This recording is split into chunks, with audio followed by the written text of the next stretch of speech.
l'ébauche. Sur une statue inachevée de Michel-Ange,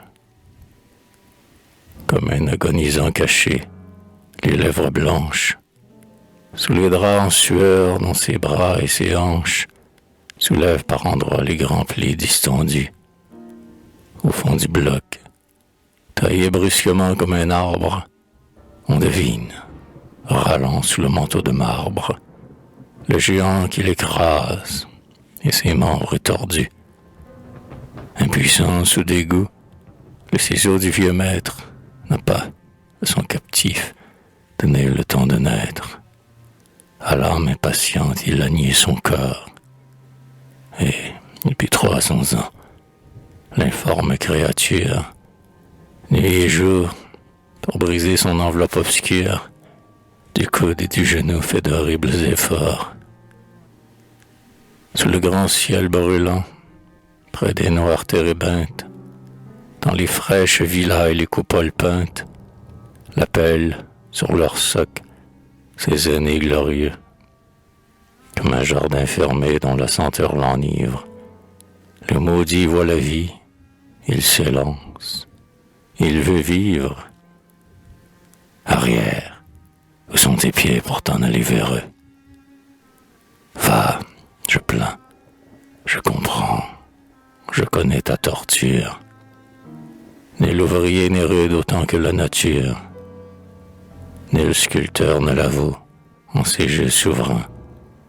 Pour encombrer le sol d'inutiles ébauches qu'on voit se démener, lourdes, plates et gauches, dans leur destin manqué qui leur brise les reins. Elle aussi, dès l'aurore, elle chante et se lève, pour pétrir au soleil les formes de son rêve, avec ses bras vaillants, dans l'argile des morts. Puis, tout d'un coup, lâchant sa besogne, en colère, pêle-mêle, en un coin, les jette à la poussière, avec des moitiés d'âme et des moitiés de corps.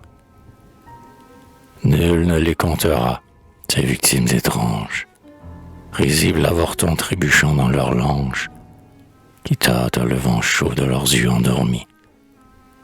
Monstres mal copiés sur de trop beaux modèles, qui, de leur cœur fragile et de leurs membres grêles, s'efforcent au bonheur qu'on leur avait promis. Vaste foule d'humains flagellés par les fièvres, ceux-là, tous les fruits mûrs leur échappent des lèvres. La marâtre brutale en finit-elle un seul? Non, et tous le désir est plus grand que la force, comme l'arbre au printemps veut briser son écorce. Chacun, pour en jaillir, s'agite en son linceul. Qu'en dis-tu, lamentable et sublime statue? Ta rage à ce combat doit-elle être battue? As-tu soif, à la fin, de ce muet néant où nous dormions si bien dans les roches inertes, avant qu'on nous montrât les portes entr'ouvertes de l'ironique Éden qu'un glaive nous défend? Oui, nous sommes bien pris dans la matière infâme. Je n'allongerai pas les chaînes de mon âme. Tu ne sortiras pas de ton cachot épais.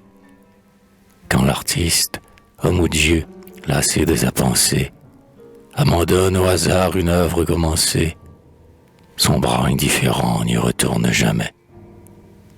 Pour nous, le mieux serait d'attendre et de nous taire, dans le moule borné qu'il lui plut de nous faire, sans force et sans beauté, sans parole et sans yeux.